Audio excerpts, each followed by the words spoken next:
Coming to get you, Barbara. Buried deep in the Pacific Northwest, one team in Springfield, Oregon, takes on the impossible, finding dead Mopar muscle and bringing it back from the grave. Award-winning Master of Mopar, Mark Warman, his cousin Doug, his daughter Alyssa, his best friend Royal, his painter Will, his assembly tech Justin, and the rest of the GYC ghouls are restoring, resurrecting, and recreating some of the fastest, fiercest, and rarest muscle cars on the planet. This is Graveyard Cars. Motor Trend's Car of the Year is back and all new for 1970. From the new sporty vertical grille and headlight bezels to the sleek horizontal tail lights, Plymouth is ready to shake things up for the competition. The standard engine for the Roadrunner is still the 383 4-barrel. For a little extra money, you can get the 440 Super Commando or the 440 6-barrel. And if you got the guts, you can opt for the legendary 426 Hemi. There will be no mistaking this car on the road.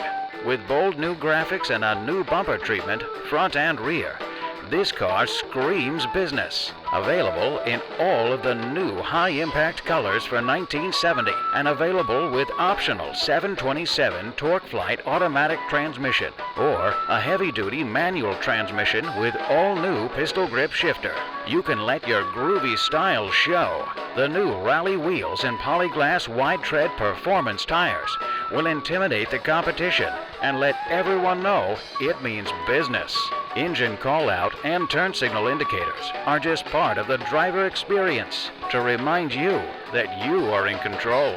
When it's time to shut down the pack, flip a switch on the dash, open the cold air induction hood, and hold on, because this baby really comes alive.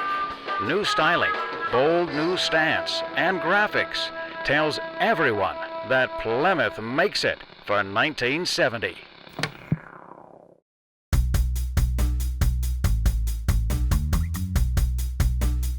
One of the cars I'm really excited about coming through the shop, finally into assembly now, is our 70 Roadrunner 383 4-speed convertible. So this is a really rare car. And when we got it, it was in dire straits, and I know we've touched on it in the past. In fact, I think I used it as a tutorial once to show how the inner rocker is a piece of 1/4-inch angle iron steel on the convertible car. So you see right here, it goes all the way out to here, and then it spot welds down inside here. You won't see that in a hardtop car. It's one of 179 built with a 383 and a 4-speed. It's Tor red, black interior. The guy took some Tony D'Agostino Liberties and dressed it up with some wheel opening moldings, which it didn't have from the factory, rocker moldings, did a 6-way seat, some things like that in it. But at the end of the day, it is a really, really neat, rare car that I'm excited to finally see here in the assembly shop. So the car came over from paint, and it was pretty much all done from a body standpoint. It just needs the assembly. One of the first things Justin did is a second skin sound deadener all over the interior, on the interior quarters, on the insides of the doors, everything that it takes to make these cars quiet and solid. He needed to get that in. After that, he could put that carpet setup in it. Again, this is one of those nice ones that don't come in a box all folded up. It's just a big, beautiful set of carpets that go in, very little steaming. That's what's going on now.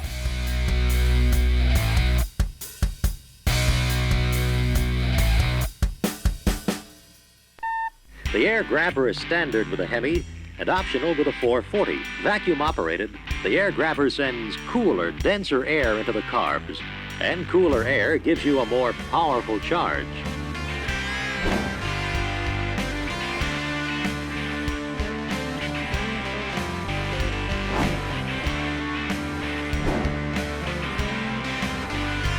These decals are a little tricky to put on there, but once they're on there, this is one of the coolest features you could get on a B-body in 1970.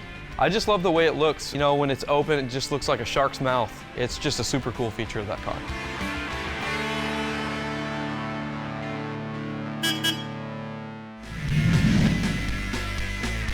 Big bolts in from behind into this? Okay. should be. And it's through the trunk or underneath? Underneath. Underneath, okay. All right, let's do that. One of the things I'm trying to do a little bit more this season is be involved in the assembly of the cars as they go through the shop. At least certain aspects of it that I think are interesting and something that the audience can learn from. Maybe they're putting one of these cars together. In the case of the 70 Roadrunner, it's time to build out the back end of the car, the taillights, bumper, things like that. I want to work with Justin on it so that I can share with our audience at home some of the things in the way of fasteners and gaskets and seals and even final fitment that are very important if you haven't put one of these together. You already pre-fit this? Yeah. Okay, great. A little low on this side. Yeah, I think your side needs to go up a little bit. All right. Sure you pre-fit this thing? Yeah. I told you we had to do some adjusting. Oh. There we go. Those brackets on the bottom kind of stop it from going up. These are new replica brackets, but this one here is bent a little bit this way. But because of that, it's hitting right here. If you look where the paint's missing on it, when I shoved it up against the car with so much brute force, like a jack, it knocked the paint off of it. So we've got to take this and we've got to roll it down. All right, let's try it again. It's always nice for Mark to make some time out of his day to come out here and help me. This bumper was already pre-fit, but it just needed a little bit more tweaking.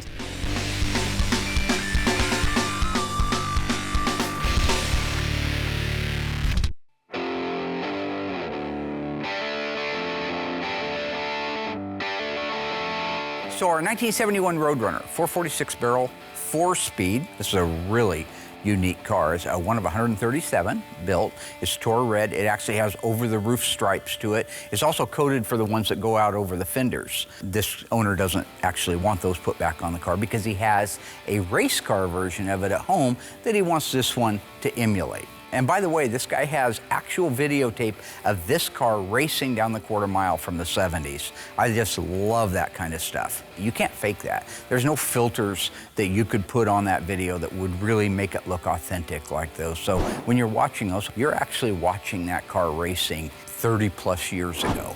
I mean, it's a time capsule. Once we got going on that car, we got it dipped, did all the metal work on it, immediately sent it over to Will's department. That's when he could take over and do all of the body and paint work and get us to where we are today. So after we laid the DP90 out on the jams, we went ahead and went on top of it with a single stage. All of the jam work on that color I do in single stage. It's a fine metallic, lays out great, no big deal. When it comes to the body of the car, we do it in the base coat, clear coat version of the EV2 Tor Red. That's our own formula that matches perfect. And because it's such a big car, you can't put all the parts and pieces in there at the same time. So I panel paint it. If you do 7 coats on the car, you gotta do 7 coats on the parts. Just stay consistent with it and you can get away with it. So now I know we get a little bit of pushback on this because we've talked about painting a car when it's metallic all at the same time. The hood, the fenders, the deck lid, everything should be on the car because it's metallic and it's hard to match. And that is, by and large, that's 90% true all the time. In the case of Tor Red, Will's painted 30 of them since he's been back here in 5 years. And he has the formula. He creates the formula himself in base coat. So he knows all of the aspects of the color. He knows how many coats. He knows what direction to hold his gun continually to make sure that it doesn't have a side tone or a color flop to it. So when he comes to me and says, listen, I'd like to paint this car separate in pieces because of the enormous size of the car and all the pieces and parts, I got no problem signing off on that. I trust Will in that area. I love panel painting cars. Take your time, your air pressure, keep it the same. 3 coats of clear, and that last coat of clear that I put on, I kind of hammer it on because the panel's flat. So it looks like it's been cut and buffed and it hasn't yet, which makes Noah's job even easier.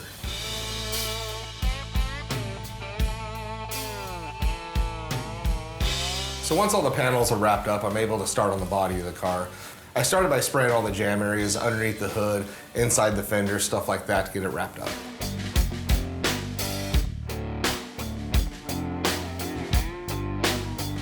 So once all that's done, we're ready to get the final paint going. On this particular car, Mark had the drivetrain ready to go, so he was kind of pushing us to hurry up and get it done.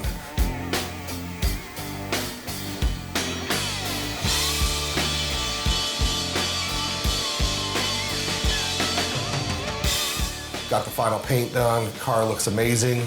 kick it over to Mark, get that drivetrain installed, which is super nice because at that point, he kicks it right back to me to go ahead and get it striped.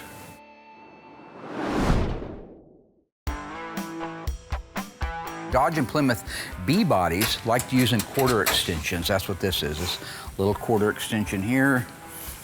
We'll come over here and it'll go into these little holes. I think it has to go under the bumper because of Einstein here. But you want to take that bumper off there, Cool Breeze? No, will this go in? Yeah, it'll slide. It will? Yeah. So if I wanted to just slide that. Oh, see, I overreacted. That's called overreacting, but that's what I do. Well, you were the one helping me put this bumper on. You remember that? Yeah. You said, let's start with the bumper. Yeah, well, I'm not that smart. Everybody knows that. You know, I took a shot in the head when I was a kid, all right? I had issues as a kid, all right? I'm doing the best that I can. Okay, let's talk about this for a quick second. So this is the quarter extension. This is what finishes off the quarter panel. This is a plastic gasket that goes on between the extension and the quarter panel. These are the factory studs, and you'll see that we put a little bit of that sealing stuff on each one of these studs to keep the water from coming inside the trunk.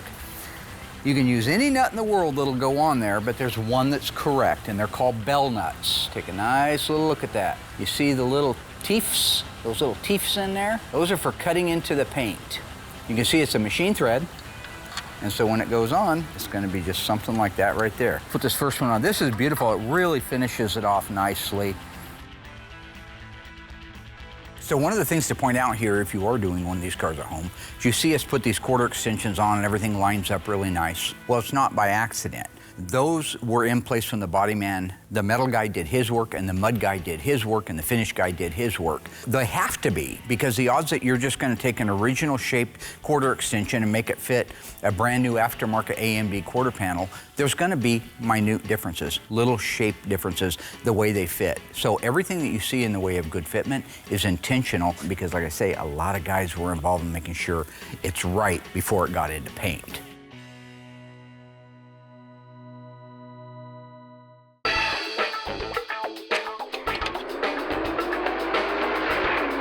The sound of 70. The groovy Roadrunner continues with two-door hardtop convertible and drag favorite, the two-door coupe. New from 1970 is this bright vertical bar grille on Roadrunner, Satellite, and Belvedere. Those bumper guards are standard across the board on all the new Plymouth Belvederes. The next thing to install are the taillight housings, the bezels, and the lenses. These are 70 Satellite, Roadrunner, Belvedere taillight housings and taillight lenses. The difference is the bezel. If this was just a Belvedere, yeah, this would be open. It wouldn't have this third band across here. It's just a big open pocket. This is what makes it Roadrunner. Oh, I didn't know that. And GTX. Okay. Yep. So this goes through from the back side. So then this, that goes in there, and then in between here is the rear body panel that gets pinched. So that goes in like that. That makes you a complete taillight. Isn't that beautiful? This is a closed bell nut. You see it's all closed in right there. It's the same kind of principle as the others. It'll get this little gasket on there, like that, and then it'll get the bell nut on there. Okay. All right, I'm gonna put that in, and I'll line this up. This is always a little tricky. Well, you gotta hit, yeah, you gotta hit that. Oh, you got it. Okay, just go ahead and put the perfect, nuts yeah. on. What? You gotta really push these in because that gasket's so thick. Yeah, it's tough.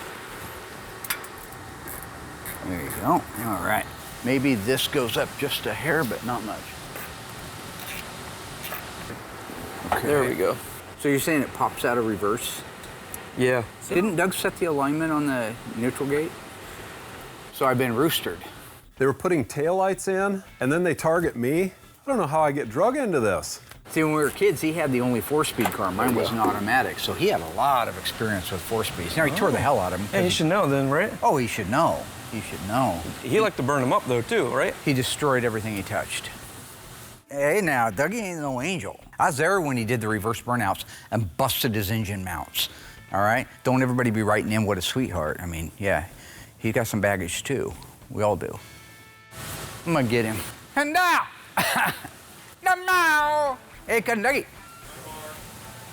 How are you, Jens? This ain't gonna end well.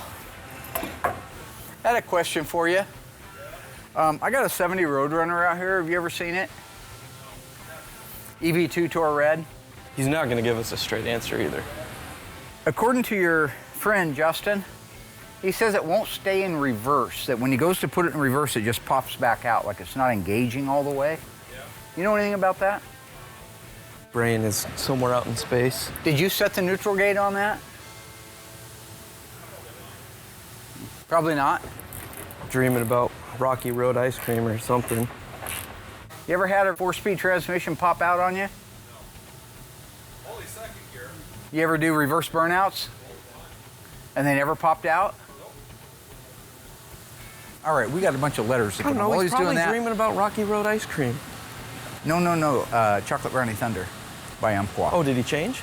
Oh, he's always loved Chocolate Brownie Thunder. He always says Rocky He's never Road said every Rocky time I Road talk. at a time in his life. Every time. He has never used the word Rocky Road. Yeah, well, you know, I really love my job, but sometimes I feel like I'm slipping into Mark and Doug's craziness, defending myself on things I probably don't have to. Dougie, do you like Rocky Road ice cream? Rocky Road? Who brought up the Rocky Road? Well, you just been telling him that's all you like. That's all you've been saying. I said, no, it's Chocolate Brownie Thunder. Yeah, Chocolate Brownie Thunder. So why would you lie to him? Never lied to him. Where did you dream up Rocky Road at? He says it every day. Every day you Every say day. you like Rocky Road ice cream. This is one of the things I get a lot of crap about. I should just walk away. My wife will say that. She'll go, why don't you just walk away from the conversation? It's pointless. Anyway, even if you do win, that's not the point. The point is resolution. I cannot leave a conversation unresolved. All right, I'll talk about it forever. I'll take the entire hour. I don't care what happens to our ratings. I'll talk about it till the end of the world. I'll talk about it till the zombies take over. I'll sit down with a zombie. Like I'd sit down with one of those and discuss ice cream. Morgan, come out. Doesn't matter to me, man. I get paid the same. A new Roadrunner option is the Dust Swirl Tape Stripe, adding new identification to America's most exciting car. Standard on the engine is a 383 4-barrel and 335 horsepower. New performance-styled instrument panel for GTX and Roadrunner has the look and efficiency of a supercar. The optional center console with bucket seats is useful as well as beautiful.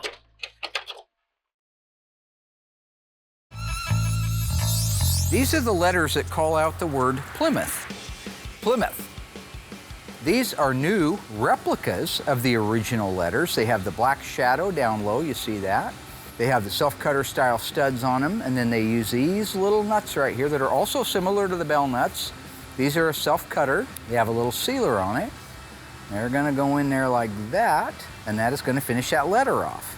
And then he's gonna put those in one at a time, and they're gonna be just beautiful. One of the good things about where we're at right now in the restoration world, as far as evolution, these letters, they were non-existent 10 years ago, 5 years ago. So now guys like Classic Industry makes brand new ones. They're as good as the original ones, except they haven't been re-chromed. You try to re-chrome a pot metal part, it never comes out very nice. These are brand new and they fit perfect. All right, first two, H, M, stands for ice tray. You know what, maybe have me a couple of little things made like that, like just, you, man. Piece of Well, I can't tell if they're straight or not. They're probably crooked as hell. The H needs to go down on the left. The M is maybe a hair up on the right or down on the left, one of the two. That's good. Yeah, there, and tighten it. The L is good where it's at, and the P needs to go up on the right there. All right. Yeah, let's loosen this one up a little bit. Okay. What it is this quarter extension needs to go that way to close this gap up a little bit. See how it's a little bit wide? We need to move this over a little bit. If you look at the other side, you'll see it's a real nice clean gap. So I think if we just move this over, we'll have that gap fixed. Okay. So once you have all the adjustments made on the tail lights, all the lettering is where it's supposed to be, everything is secured, you have all the sealer on all the nuts, close that deck lid, and voila. You've got a beautiful, 1 year only, 1970 Plymouth Roadrunner.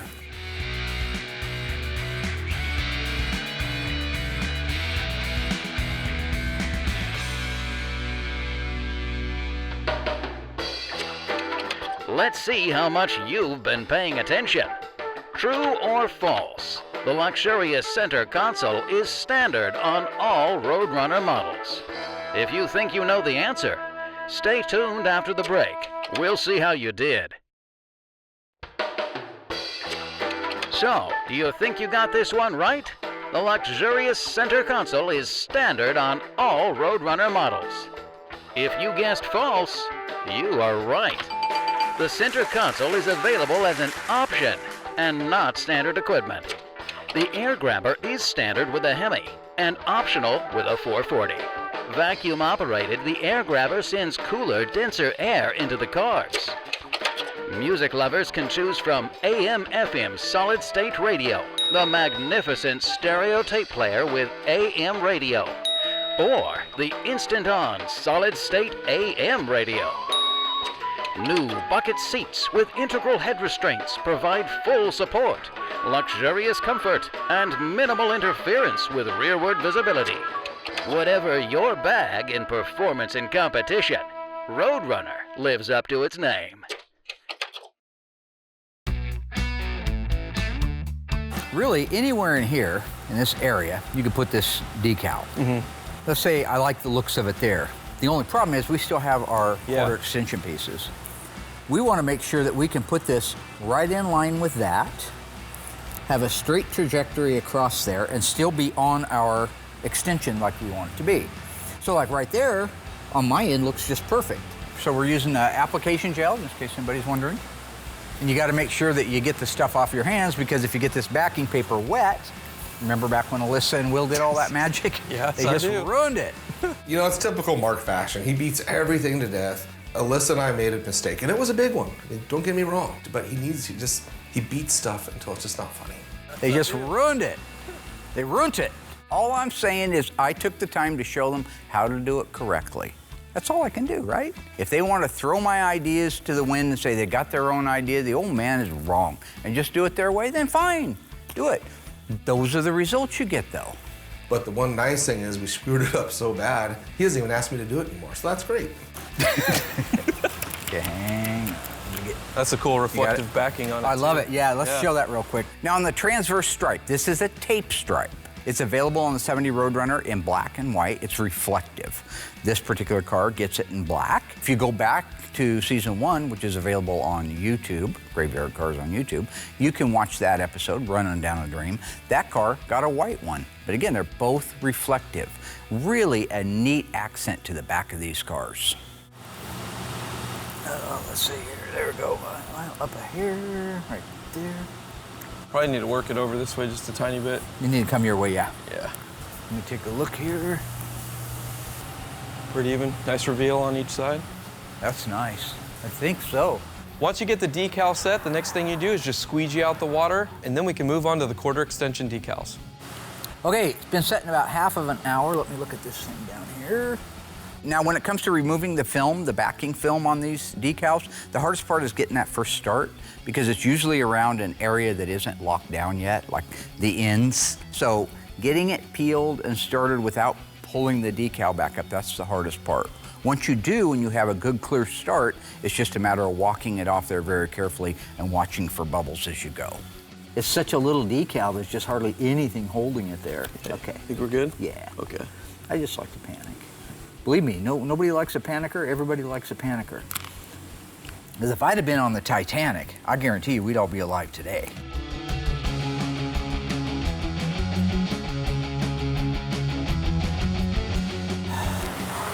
How's yours doing?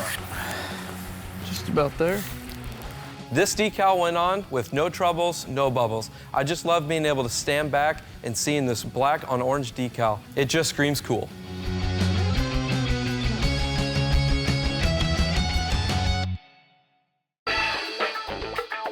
This is the all-new 1971 Roadrunner, two-door hardtop.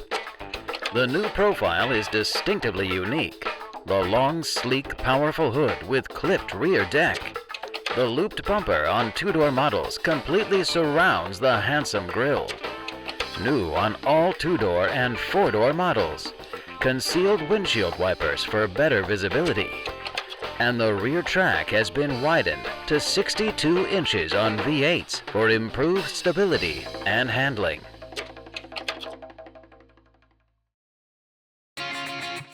When the 71 Roadrunner came to us, it was missing the original engine, transmission, and rear end. It had a 383 and an automatic in it.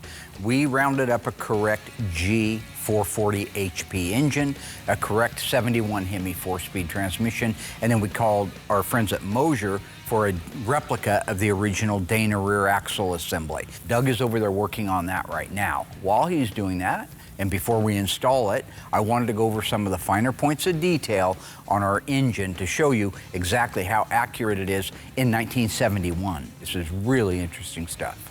All right, so our 71 drivetrain, for the most part, is hard to even distinguish between a 70 and a 71. They're that close to being the same thing. So if you're at like a show and somebody's got, say, the wrong valve cover on a 70, you could call them out on it. So our 71 Roadrunner 446 barrel 4-speed. This is date coded correct, but not original numbers matching. When my dad starts geeking out on something, I used to tune him out, but now I've realized he's probably gonna quiz me on something he's already told me.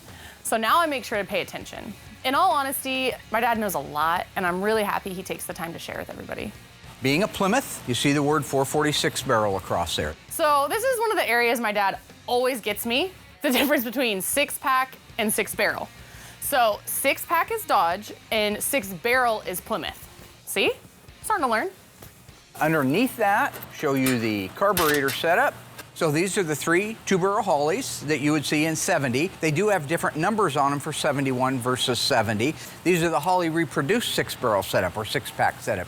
Okay, so this is the part where I get a little nervous sometimes because putting these drivetrains together, there's so many details. And once in a while, I will miss a thing or two, but it won't get past Mark or Tony.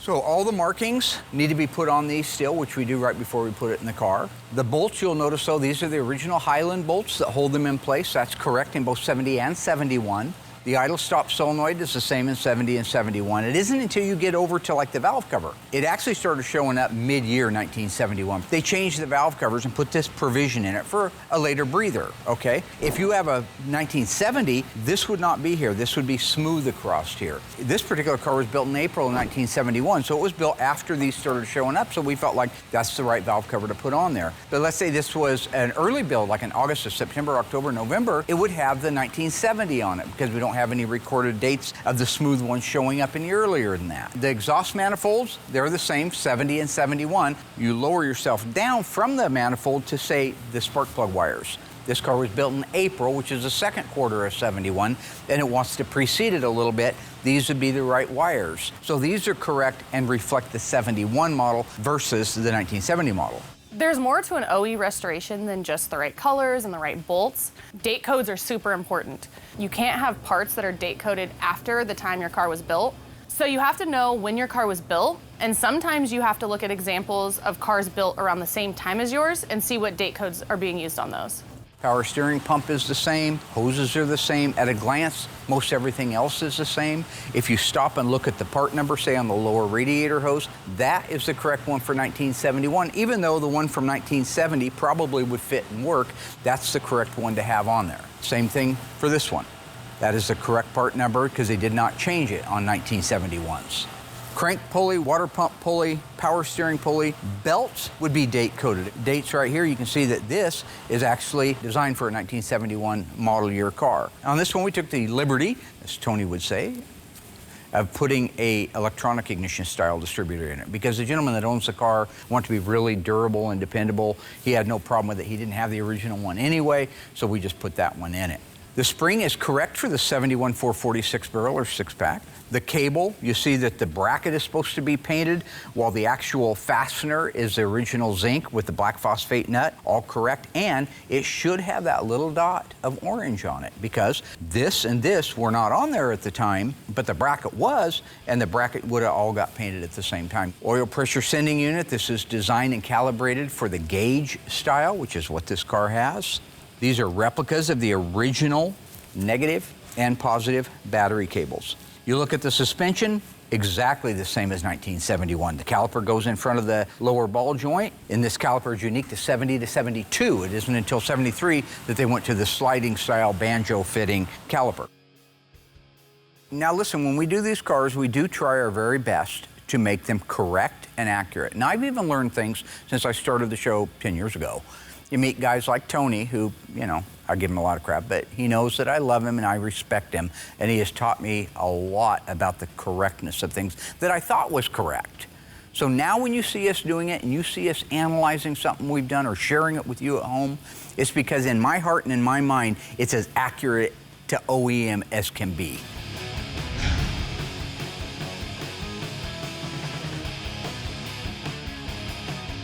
All 70 Roadrunners, in case you didn't know this, get a dust trail stripe. The stripe that starts with the bird on the fender, works its way down the fender, down the door, and into the first part of the quarter and ends in that reverse scallop.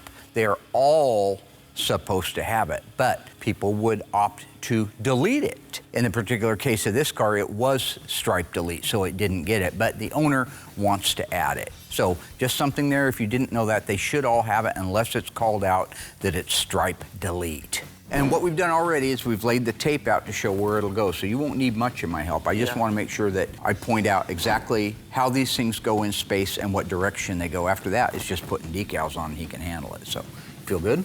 Oh, we'll see. You ready? I've never done this one yet, so.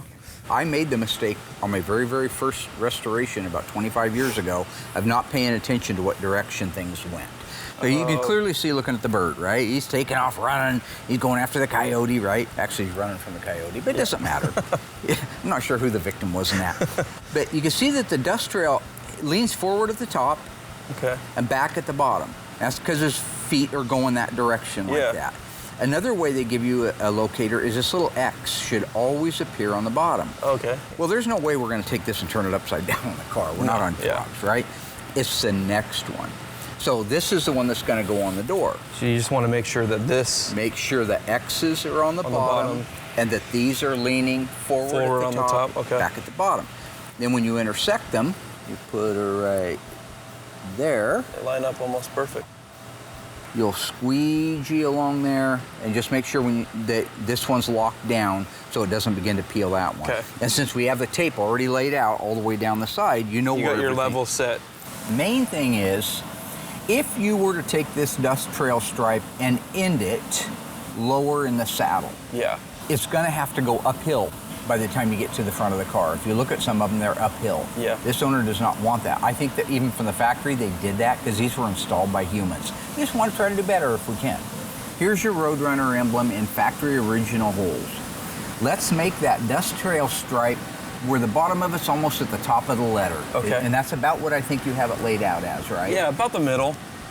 Once Mark explained to me how the factory does the decals and how the customer wanted it, it made a lot more sense to me. We didn't want this decal going uphill or downhill, so we made it nice and level with the car. And with that, I can install the graphics. The look of motion, speed, performance, gained by having two separate roof lines, one for hardtops and one for sedans. Moving closer, two more performance car options. The new louvered backlight, and a spoiler for front and rear. Both options available on GTX and Roadrunner. An option offering a sporty look as well as utility. This new luggage rack, available on two-door models, but not with rear deck spoiler, of course.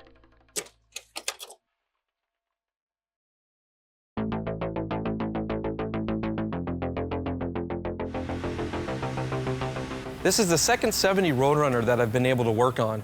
The first one I worked on, it had the stripe delete on it. It just had the running bird on it. It didn't have the dust trail stripe. This one, I actually got to do the dust trail, which was really cool. So first time doing that, I had Mark help me out, eyeball things for me. But you know, with his help, I've just been able to be really efficient with getting the decals on these cars. Such a cool, unique stripe and design that they did. You know, keeping with the cartoon theme from the Roadrunner.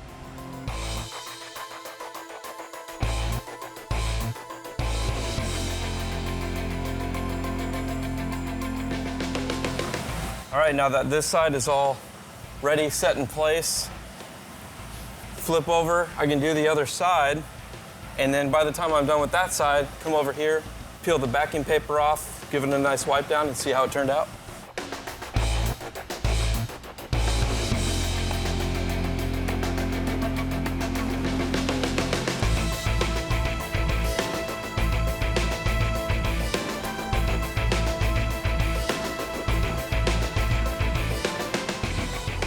So one of my favorite parts right here is peeling off that backing film, and you get to just stand back and see how the decal looks on the car.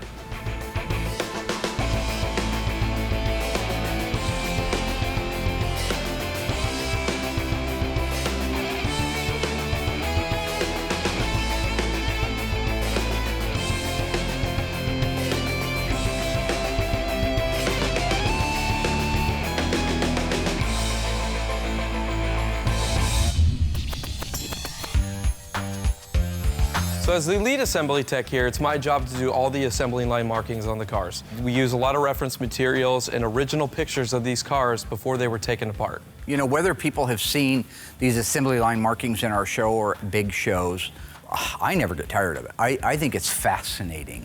What we do is we emulate all the markings that the assembly line would have put on it to tell the people down the assembly line what's been done. I usually start at the back of the car and work my way forward. A lot of these get a dab of paint on them. And on the assembly line, this is to indicate that that bolt has been tightened and or the fluids have been filled or what have you.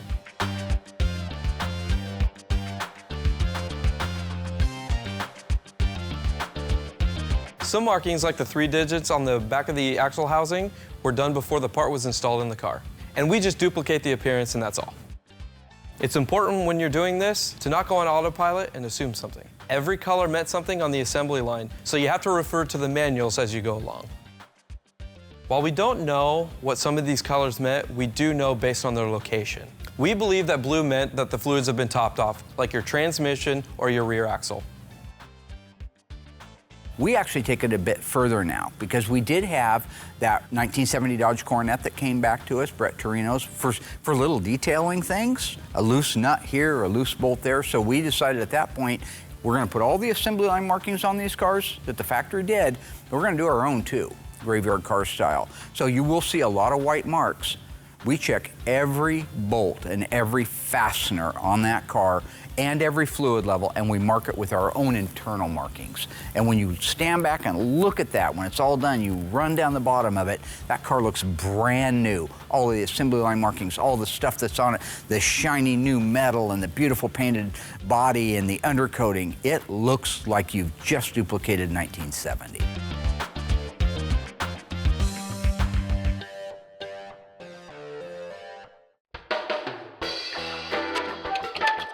Let's see how much you remember. The rear track was widened on the 1971 Roadrunner. How wide was the rear track? 62 inches, 65 inches, or 67 inches? If you think you have the answer, stay tuned after the break and find out.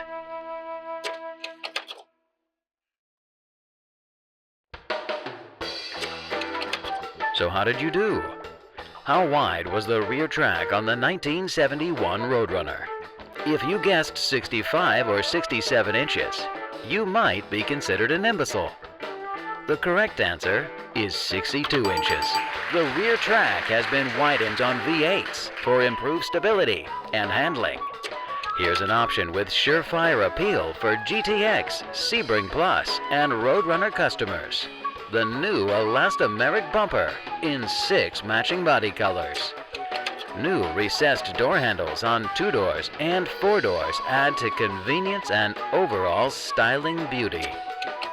An option that offers the best in open and closed bodies. The new sunroof, available on all 2-door hardtops with vinyl roof.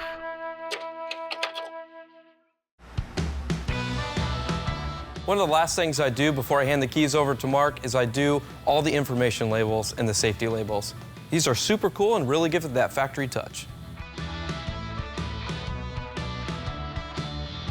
We have the ethylene glycol or antifreeze information label. Now, when you're watching Justin put these information labels on the car, it's one thing that they're available. So a huge shout out to Dave Walden from ECS. He passed a couple of years ago, I think it's been now. But he was a huge leader in our industry. He researched original cars and duplicated these decals, but not just duplicated them, but where they go. You can put a part number anywhere on a positive battery cable, from where it goes on to the starter all the way up to the battery, where the factory put it on at. That is a portion of the contribution that man made to the industry. So today, we grab our ECS catalog, we look exactly what the part number is, where it goes on there, and we can duplicate the way the assembly line had it when it left the day it was built. The door VIN decal is very important to the validation of these cars. Unfortunately, we can't mask off the VIN labels on the doors. Through the dipping process, they're just going to get destroyed anyways. Mark takes pictures of the original decals on these cars, sends that to ECS so they can send us the proper ones to put on these cars.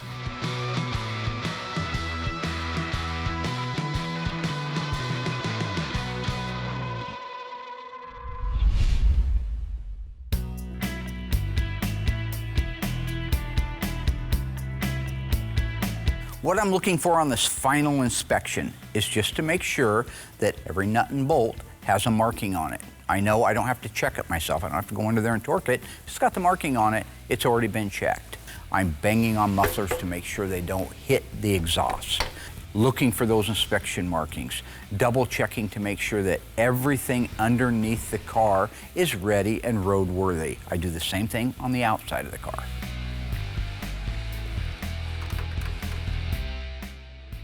Make sure we don't have any leaks. That's another thing I like to look for. Something that leaks now a little bit will leak a lot later. I've already made sure all the headlights work, side markers, turn signals, that the grille fits, that the doors fit, everything fits the way it should. But because the car has been in the shop for a while, things happen. A new ding, a new scratch, maybe one of your new parts quit working. This is your last chance, this is your last firewall to go around that car before it goes home to the owner. And the owner's waiting there with a great big halogen flashlight, because he's going to go up your ass with that flashlight and he's going to look for every conceivable possible detail on that car, and you're going to be the first one he calls. Look at the lines, see if anything's changed. The hood to door gap the same. Did the moldings get scratched putting them on? Dash vents secured in place and doesn't look weird. Mirrors, give them a little wiggle. Door handles, make sure they're tight. Now, when I'm talking about these guys crawling up your ass with a flashlight, I mean that when it gets home, all the things that you take for granted and you don't pay attention to, they do. Because my job is to make sure that car's safe and sound and ready to go home. But do you pull the pleats apart where the beading on the seat meets the inlay and look for dirt and look for dust in there? No, I don't, all right? But we do now. Same thing at the back, you're just making sure, give a little tap on the exhaust, make sure it's not rattling against the bottom of the car. Letters are straight still, decals straight, alignment's good. So everything's pretty much exactly the way the last time I looked at it was. With that, I do a quick system check. This is all before we take it out and drive it. Turn it on, check the right turn signal, left turn signal. Okay, we're ready to go for a drive. This thing goes for a drive, I call the owner, tell him to come get it. That's how we do it at Graveyard Cars, just like that. So, good job.